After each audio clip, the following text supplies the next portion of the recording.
first we open the box.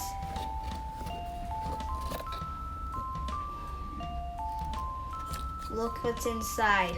First you see the Kids Science Lab sticker, and you see ASL is something that helps you create it, and then if it doesn't work, innovate it. These are some instructions that your parents might want to use. And then you have your experiments. You have a pipe cleaner. You also have jelly marbles with a color fizzer.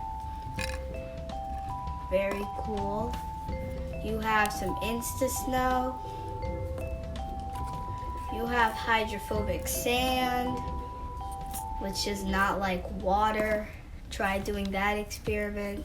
You have a volcano in a cup. I do not know how that'll turn out. You have tape on a bubble tea straw. You have a syringe, taking water and putting it under places like a pipette. You have duct tape.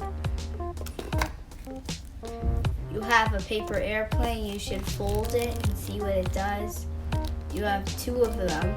You have something that helps you see rainbows in lights. You have sparkly tape. You have goggles for your science. You have two foam bricks. And last, you have a ping pong ball.